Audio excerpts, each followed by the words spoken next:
I don't even know. I didn't know what I was going to say. Just looking at myself. Oh boy, it is. Well, first of all, welcome. Top of the morning to you on this Tuesday, May 7th, episode 74 of Coffee with Fred. Yes, 74 episodes in a row. We're gonna make it go as long as possible. Oh, what's in the way over here? So, first order of business today is to go to the grocery store. Uh, we've been just so busy over the last weekend that haven't really been keeping tabs on our stock of food around the house. And that is why, unfortunately, today I am drinking decaf coffee. Throughout the, say it isn't so. It's so, unfortunately. I mean, it tastes okay, I guess, or at least I'm trying to convince myself that's the case, that it tastes okay. But I mean, it's probably not. So we got to get some coffee and some, household staples around as is necessary when you have a family, I guess. Uh, Speaking of coffee, I don't know why I'm talking about decaf coffee made me think of this, but do you guys remember? I think it was in the 80s they had advertisements for coffee flavored crystals. It's decaf coffee flavored crystals. What is a coffee flavored crystal? I don't know. I don't think I ever saw what coffee flavored crystals were because my parents most certainly wasn't drinking any of that stuff. So yeah, it's a sad affair when you're drinking decaf coffee because that's the we're at the bottom of the barrel, people.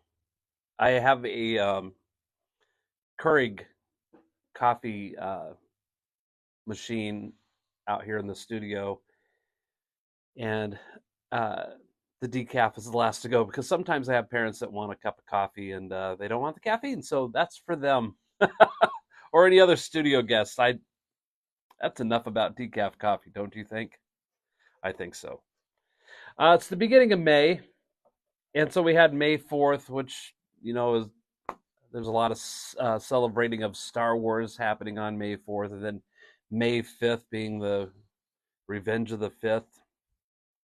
I'm not like a huge diehard Star Wars fan. I do love Star Wars. I loved it as a kid and whatnot, but I didn't really participate in these celebrations.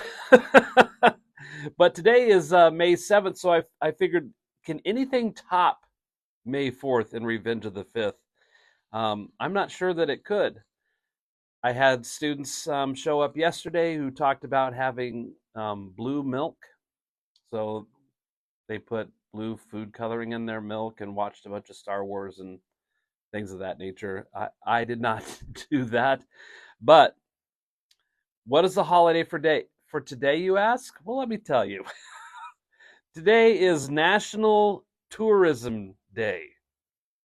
There you go, National Tourism Day, and it's observed during the week of national travel and tourism. So there you go. For those of you who would like to travel, I like to travel. It doesn't happen as often as I would like. Last August, I went to Indianapolis, Indiana, for the first time in my life, and watched my son perform at Lucas Oil Stadium with the Battalion Drum and Bugle Corps. And it was his age out year, and now my number 3 son Ian will be marching battalion playing tuba. So the intent is to go to Indianapolis again in August and watch him perform there. So, and it's a beautiful city. It's really nice. And the Indianapolis Speedway is there, and a lot of motorsports things too. It's pretty cool. Pretty cool stuff. And the Indianapolis Colts football stadium. Yeah. Excuse me. So, what else is going on? What else is going on? Well, let me tell you. Midline. We are getting more and more traction with the band stuff, just going smooth for us. I just tracked drums yesterday for our next single that we will be putting out. So we'll send those tracks over to JB and to James so the rest of the guys can get their parts recorded and prepared to be mixed again by our good friend Chris Collier, who mixed Ghost and Onward. Sounds amazing. And over the past month or so, we've been trying to come up with an idea for a music video. And so that was our focus of last night, was to figure out what our plan would be for that. And I think we got a really good handle. We picked out a location for filming and what the vibe is going to be like. And so it'll just continue to evolve from there. But it's pretty cool when everybody's together and starts throwing out their ideas. And some of them, sometimes you throw out silly ideas and you start laughing, but those silly ideas usually lead down the path to something more serious and to hang on to and grab.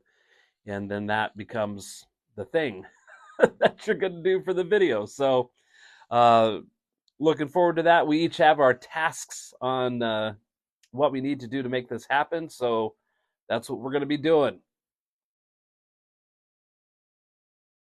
And yeah, John Klein's here. Good morning, Mr. Klein. So the midline stuff is really, really cool. I got brand new drum heads put on.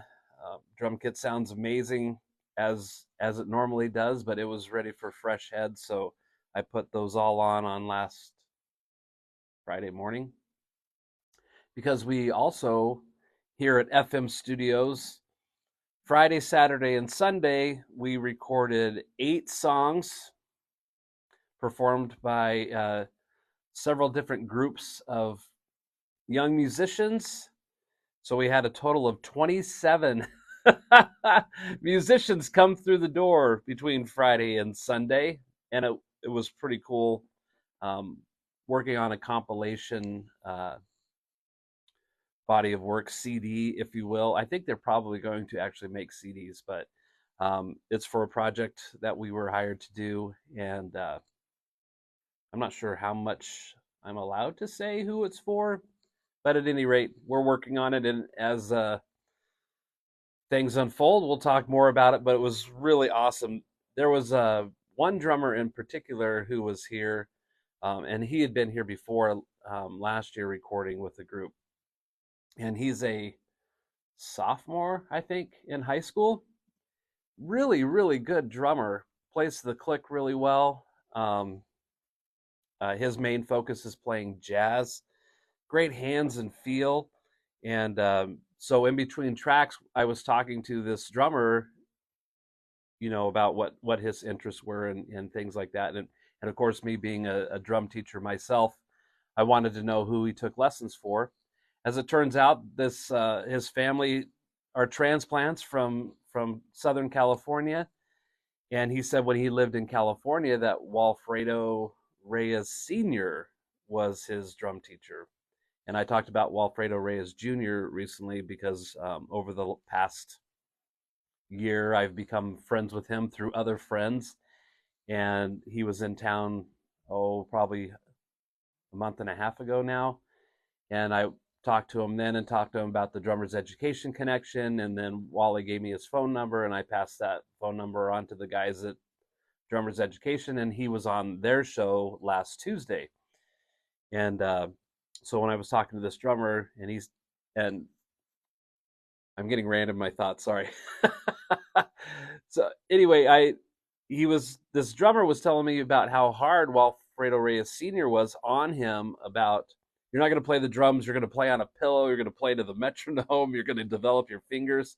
And so this kid has really great hands as a result of that, which is a very similar story to what Junior told me when I saw him in person a month ago, was that his dad was really hard on him about playing to the metronome and getting really great with that. So I saw firsthand Walfredo Sr.'s teaching through this kid. It was really awesome. So yeah, And those kids were so excited that for many of them, this is their first time recording in a recording studio. And we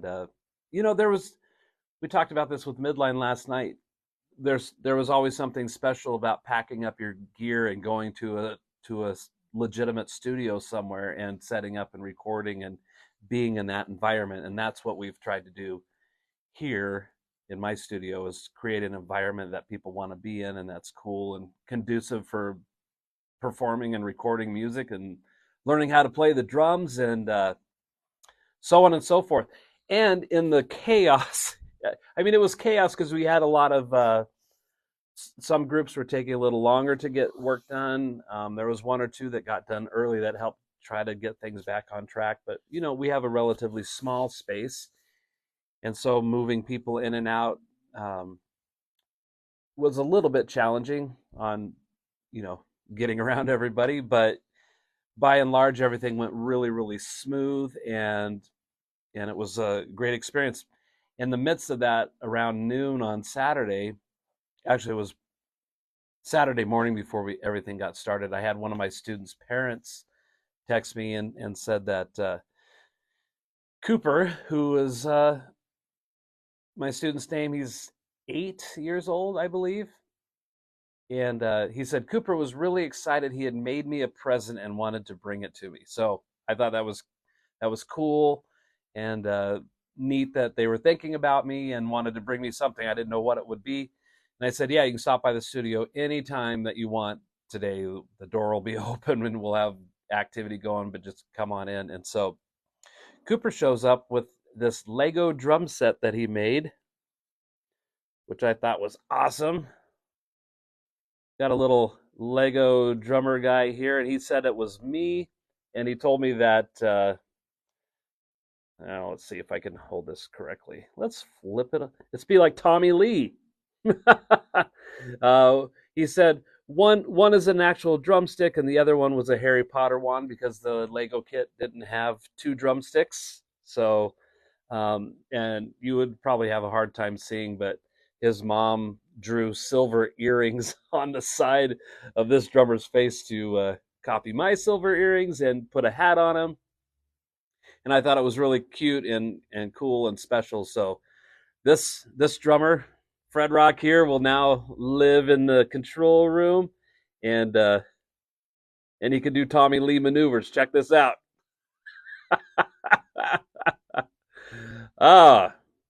That's the first time I played drums upside down, was just now. So I thought that was really special that Cooper brought that for me. Pretty awesome stuff. And yeah, Chris McCall's laughing at that. Yeah, Chris, wait till you see it. It's really cute and cool. Decaf coffee, good grief. What am I thinking? I should have just had water. And then Cliff Miller will be getting really busy as a full band starting about mid-May here. And I think if I remember looking at the schedule correctly, we'll be pretty busy through September. And Cliff is nonstop working at booking, so I'm sure there's way more to come after that. But at the moment, we've got quite a full schedule, so that'll be ramping up as well. Looking forward to that. Excuse me. So, and then another thing, I've talked about networking off and on this show and the influence that Matt Starr has had on me and my career and our friendship that started 10 11 years ago or so now. It doesn't seem like it was that long ago, but it has. Time just rolls on by so quickly. Matt Starr was doing a live Facebook video yesterday, which he does those quite frequently, and I don't remember specifically all what he talked about. He's talking about giving 100% all the time, every time, no matter what you're doing, regardless of the environment and things like that. Just like on a personal level, being 100% prepared all the time. And as he was wrapping up, because he's talking about next level gigs and being around next level people and all of that, which I've stuck to that plan constantly. And I've made friends along the way, some of them that I know pretty well, and it's not something that's just a switch that you flip and it's suddenly, oh, now I have this other thing going for me. It's just a slow progression of that. And so there was somebody that one of my next level friends put me in touch with another next level person last summer, and went and met with them, and got to know them a little bit. At any rate, I hadn't interacted really with him since. But yesterday during Matt's Stars video, he said, if you know somebody on that next level uh, position, somebody at that next level, reach out to them today, reach out to them right now and just connect and say hi. And so I thought, oh man, I haven't connected with this person in 6 or 7 months. So I immediately texted him right after I got off that video with Matt. And so about a half hour later, he texted me back. And then I said, hey, we do some of these collaboration videos occasionally. Would you be interested in being involved with that? And he immediately said, yeah, sure. I would love to do that. Love to do, because we were looking for an opportunity to do some music together, whether it be playing or recording or something. And then a little later in the evening, I got a text message back from him. He said, hey, I have this original song I'm working on that I need drums for. Would you be interested in playing on it? And so, yeah, that it was just that simple little thing that Matt Starr said, hey, reach out to somebody that you haven't talked to in a while and connect. And I did. And so now I've got that ball rolling, which is awesome, which is awesome. And I didn't come right out and say, hey, can you do something for me? I've just, hey, how's it going? Just being friends, just connecting that way. It's good stuff. So here we go. I titled this video, Are You Happy for Others' Successes? Uh, I think it's really easy for us just as people when you see somebody else having success, um, or things are going well for them, to be negative about it in some form. Uh, what I could tie like my own personal experiences to is you hear somebody on the radio, instead of uh, celebrating that or congratulating that, you start questioning, well, why are they on the radio? How come the radio's doing something for them? How come the radio's not doing something for me?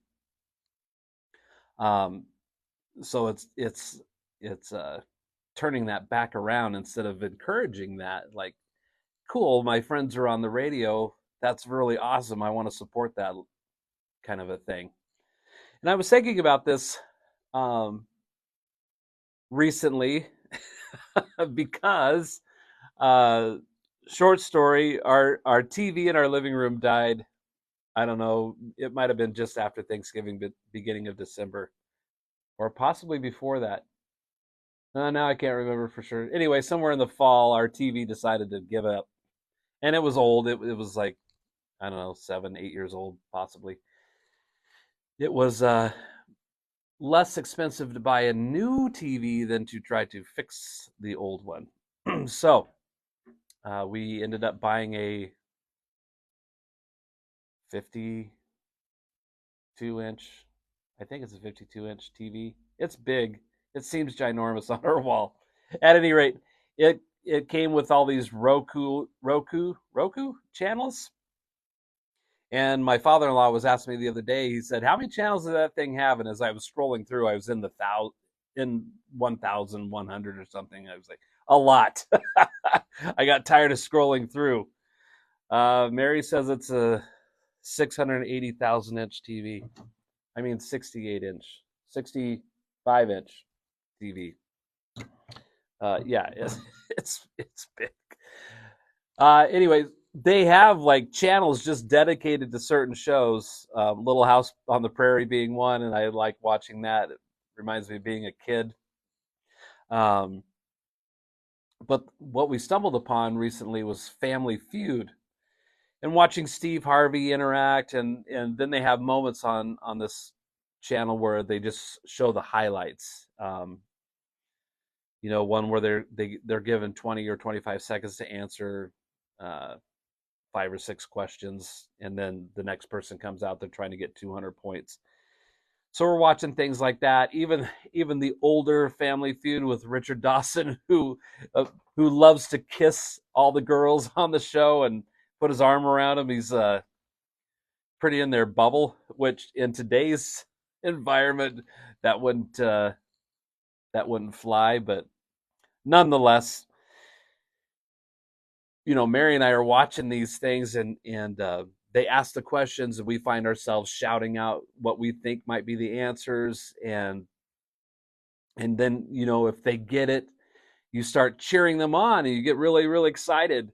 You're watching just a TV show about total strangers who are having a lot of fun, and they're having success in answering these things, and then the disappointment, like if they don't make those 200 points, and then they show what the answer would be, and you're like, oh, I should have thought of that. Another channel that they have is Price is Right, and you're shouting out what you think the price is going to be or what they should choose, and so I was just thinking about this, like, do you get happy for other people's successes? And I think that's easy to do when you're watching a game show like that, and they won the new car, or they won the $20,000, or whatever it was. You just get really excited for them, and in some strange way feel like you were a part of that experience, because you're encouraging. You want to see them win. You want to see them do well.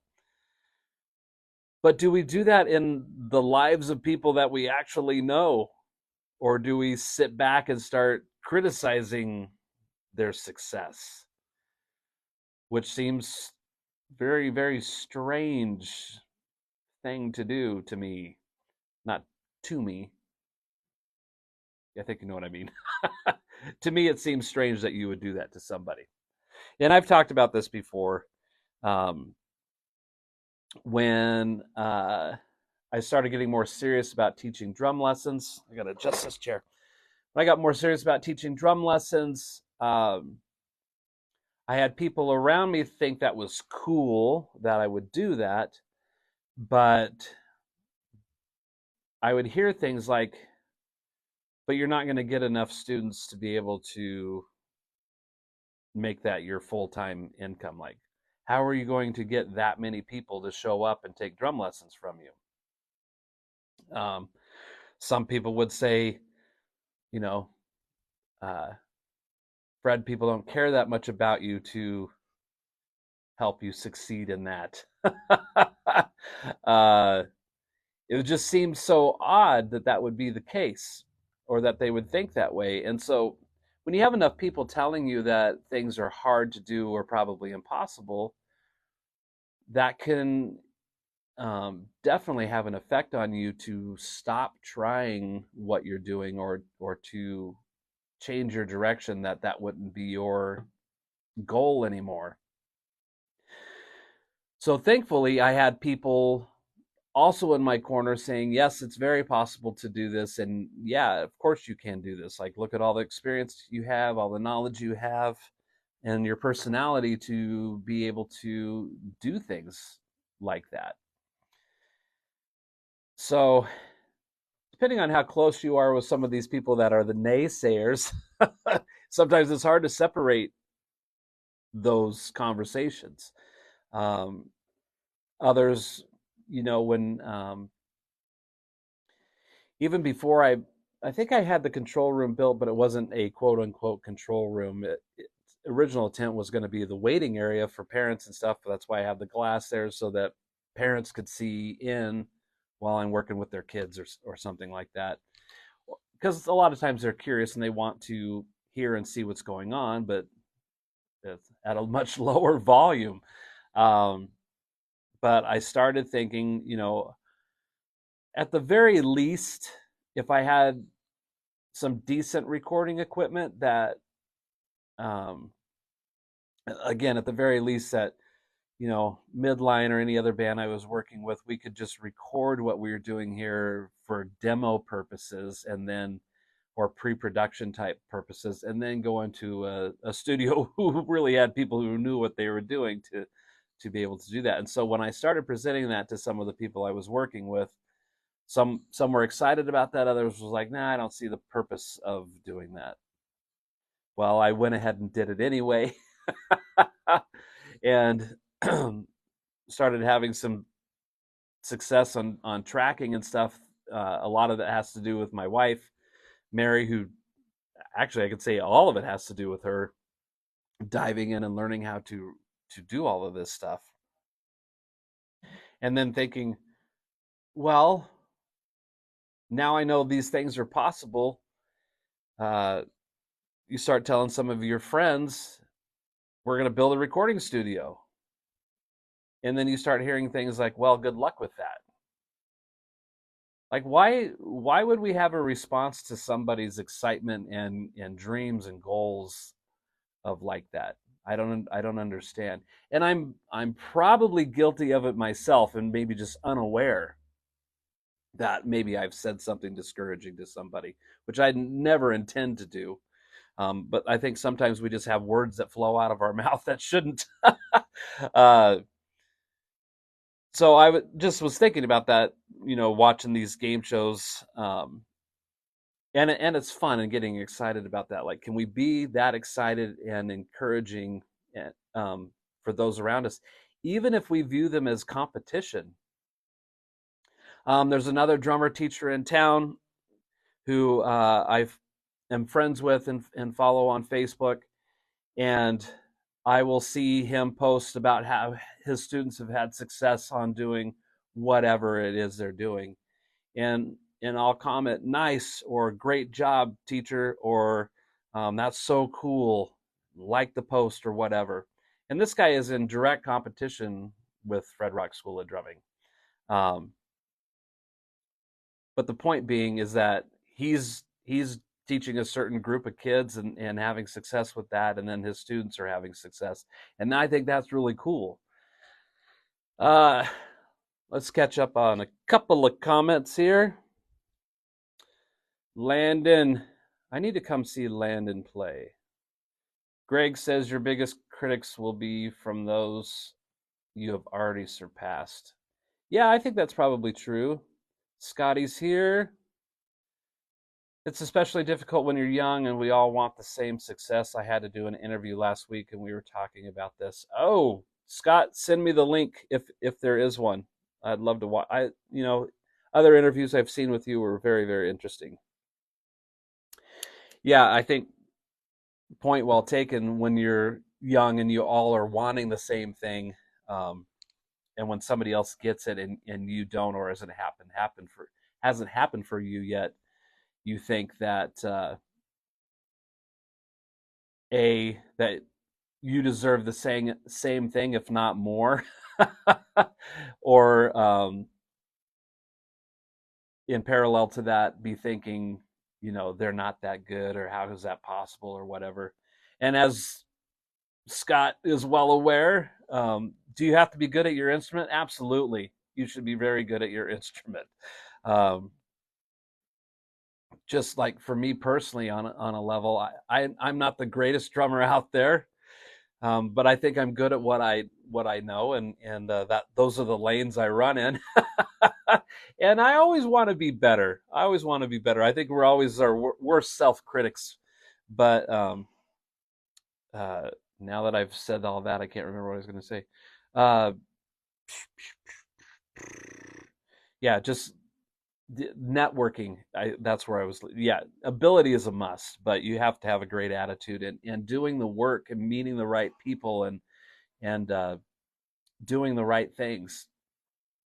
Not to get too sidetracked, but when you have a band and you record music and you're excited about writing the song, you're excited about refining the song, you're excited about recording the song, and then you get the recording back and you hear yourself and you enjoy that.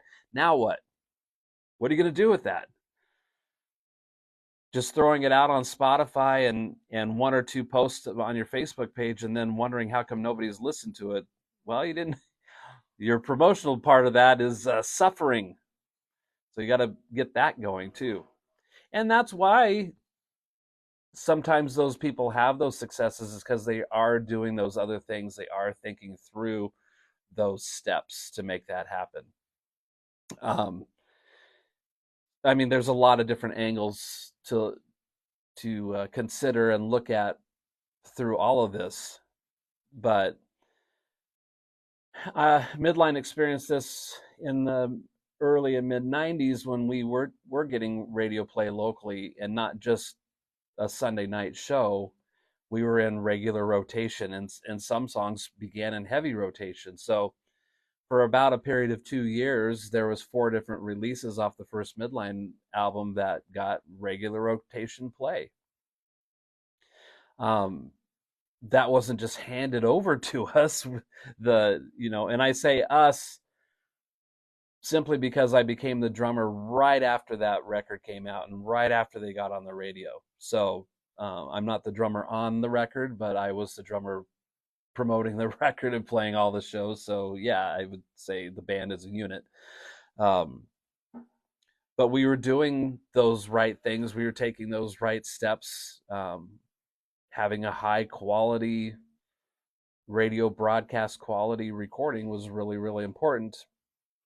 And we had friends in other bands who didn't quite have that quality of recording happening. And so because of that, it wasn't really necessarily how great your song was. It was just, if it's not at a level to broadcast, then they're not going to play it. So having quality recording is important. I think that gets overlooked, and sometimes because that does cost a fair amount of money to ensure that your music sounds as great as it possibly can. But and then the other thing was, well, Midline's on the radio, how come we aren't? Well, did you do the same? Did you do the right steps? Did you take, instead of just like fostering an atmosphere of like, okay, finally somebody got through, you know, and now there's a path to follow. They didn't want to follow that path. They wanted to just complain that we weren't good enough or whatever the case may be. That has died down considerably over the years, because we're talking about 30 years ago, pretty much 28, 30 years ago when all that was happening. So, just like Scott says, when you're young, that could be a trying thing, because we were all in our early 20s when that was happening.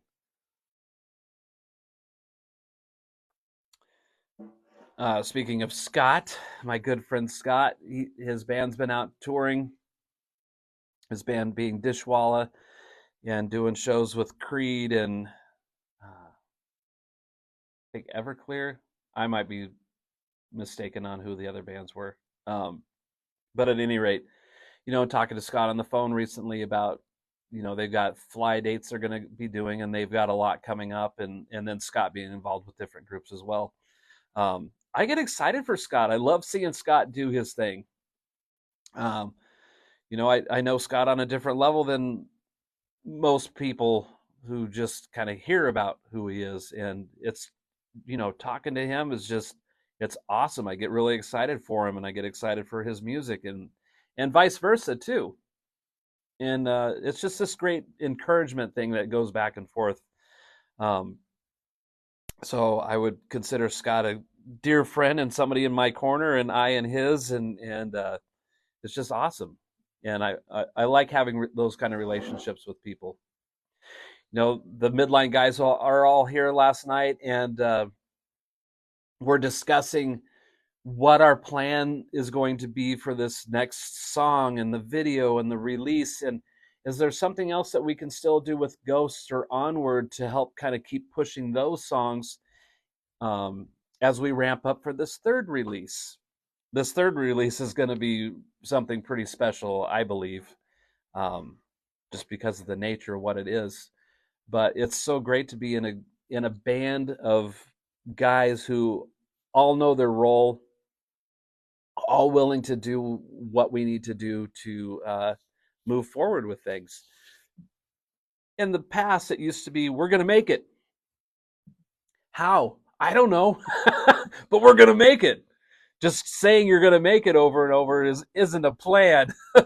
So now when we sit down and we're having this discussion, we're making a plan. We're being more calculated about what we want to do and how we're going to do it. And how much of it can you do for free? Um, how much do you want to spend on paid things or having other people involved to help push your music? All of those things are considerations. And we're at a point in our life when we can do these things pretty easily and just being smart about it. And just like I said a few minutes ago, it's a way better approach than writing a song or recording it, being excited, and just putting it out there into the ether, and it's just lost in the noise of everything else that's out there.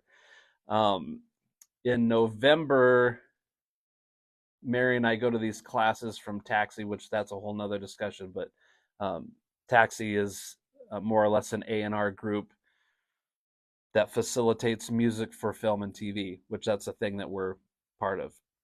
Which, by the way, recently Mary got her first forward, so it made it through the gatekeepers and passed on to a music library. And I don't know if it was for a movie or a TV, but that's another avenue that we work on. And so that was the first song that Mary's produced completely that got a forward. And then the report came back about the quality of the recording just being spectacular and on and on. So that's another little thing. Back to my point, because I get on these side stories. Putting the song out there and it just get lost into this endless void of stuff is there was like 100,000 songs being released to Spotify every day. So you're talking about 700,000 to 1 million new songs being uploaded per week, and your song is one of those. How do you make that stand out? And I guarantee you there's probably 95% or 98% or maybe even 99% of those are doing absolutely zero to promote their music. So you're talking about, less than 5% of bands actually working their material to be heard. So don't get mad at those that are being listened to because they're doing the work to get their music heard. Scott says, okay, so part of this this tour this summer that Scott's involved with Dishwalla, Three Doors Down, Fuel, Tonic. Later in the summer, with Marcy Playground and Everclear. And then Scott says that's a great idea to circle back on the old stuff. Yeah, because the old stuff being recent old stuff, just Midline just lives in a different world now, and we're really excited about what we're doing and how we're doing it. Without that, we're gonna make it. Our 21-year-old brain isn't there anymore. So, if you want to see, what am I trying to say? So being happy for other people's success, or that you see that they're making progress in what they want to do, I think it's really good to encourage those things because they've done something to move the ball down the field. And how does that compare to your game? So instead of sitting back and going, well, they're not doing this, or they. And like I said, I'm probably guilty of this myself. I think it's part of our human nature, probably to criticize first rather than support. I think maybe some of my criticism sometimes lies in where you see somebody who's ultra talented and they have all this ability and they are just killing it when they perform and things like that, or their music recording is just really great. And then they talk about wanting to go to the next level, but then they don't take any of the steps to do that. You just kind of go, oh, why? Why? You reek of talent. Why are you not doing these other things? Um, and then we want to start blaming things. This has been a difficult thing for me to get past. Um, Not so much now because my mindset's different, but I would say 10 years ago at least. Um, I used to wallow in my depression, I guess, of Midline not being a well-known national act. I always thought of our band as being kind of an arena rock deal. We've been compared so many times to Creed, so many times to Soundgarden and that Seattle sound. I think that Midline's probably the ugly step cousin of, or step, some kind of relationship to the Seattle Pacific Northwest music scene. We're just on the edge of that circle. um, and when we were in the thick of it, we really felt like we were doing all the right things. I wouldn't say we were doing all the wrong things necessarily, but we weren't taking advantage of uh, the knowledge and expertise of people that could actually say, stop, get out of this traffic and get into this traffic over here. Um, but we were part of the blame thing, the radio this, the club this, the booking agent that, or whatever it was. Um, yeah, so just we want to blame everybody else instead of looking in the mirror and going, oh, there's the problem. There's the problem, staring right at my face. Thomas, good morning to you, man.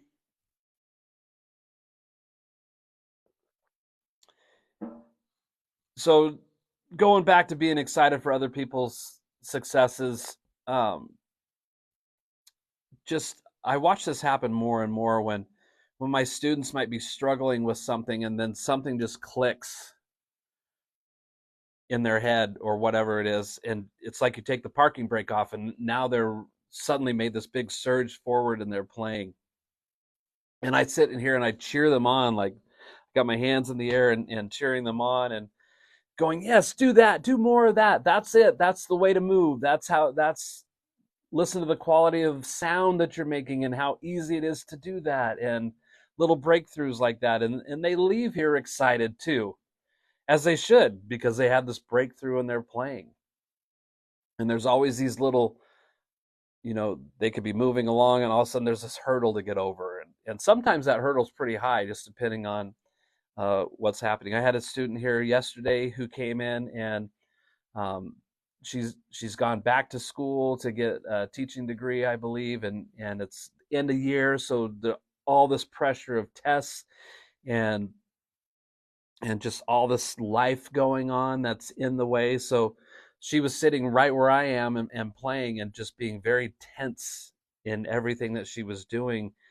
And my lessons are a half hour, so about the 22-minute mark, I saw it like wash like a wave over her, where her whole body language and everything just totally, you could see the tension release. Like she got into her head where she forgot about all those troubles and just was focused on drumming, and it just really affected in a great way how she was playing and learning a song. And so when that song was over, I said, okay, let's take it through the top and play like you are now, because there's just all this tension release.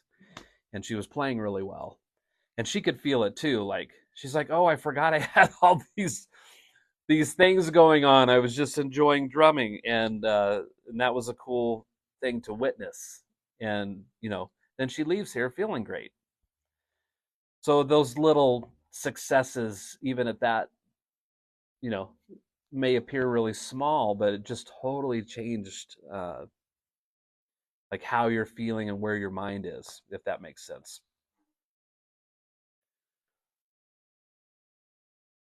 Let's see who all is here. Thomas, Mike Hutchins. Mike, I get to see you soon.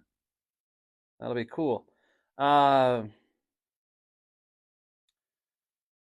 Greg said something to where I have to put my glasses on.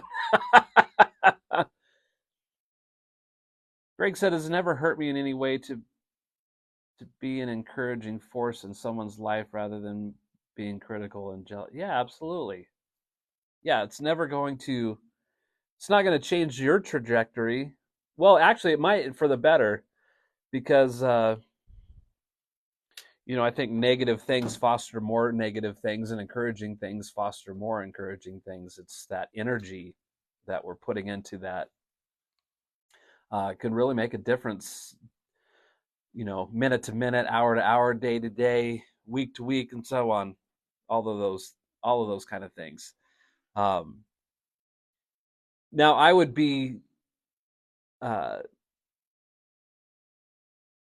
remiss, maybe is the word, to not say, it's not all roses and sunshine for me either. I definitely have challenges personally and professionally that could be very discouraging. And, when you get in those modes, I have to remind myself this is a temporary thing that's happening and it's going to be better and fine. And usually once you're on the other side of the fence of those things, you realize that wasn't a big deal. um, so yeah, I'm not always 100% this cheery at 7 a.m. But yeah, well, there you go. There you go.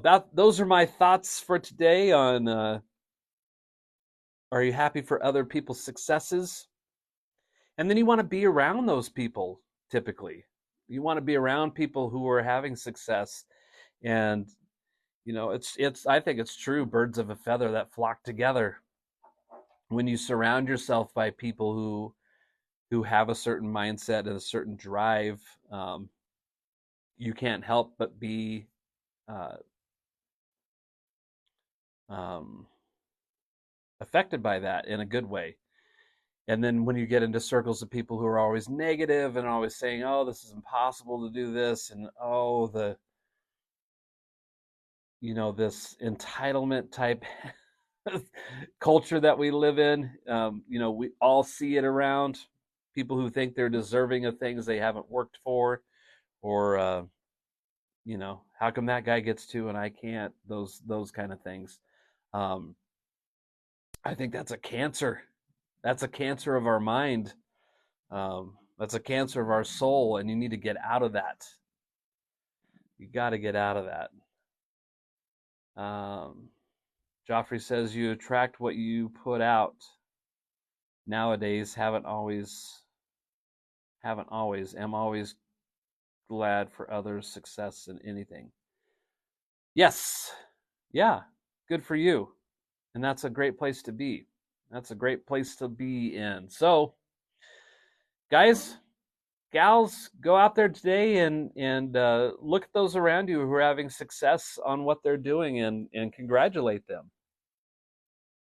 Even if they don't want to congratulate you back on something that you've done, just continue um, to say, "Hey, that was cool."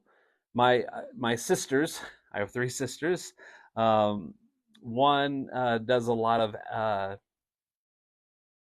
I don't want to say athletic stuff. She does a lot of running and a lot of bicycling and swimming, and she does these little marathons and things like that. And although that she doesn't come in first, she has really great time in what she's doing. And then, you know, the amount of work that she put into uh, be physically able to do those things, and then um, being satisfied that she accomplished those things, and then she does more and more and more of that. When I see that she's done that, it's like, hey, that was really cool that you did that. Congratulations. Another sister of mine has this horse breeding thing, and if I start talking about horses, I can't tell you up from down because I have zero knowledge in that department, but she does.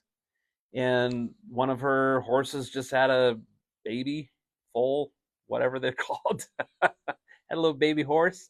Um, and she's all into bloodlines and things. It's completely lost on me. But you see that, and it's like, oh, congratulations! I'm glad it's healthy. I'm glad you're excited.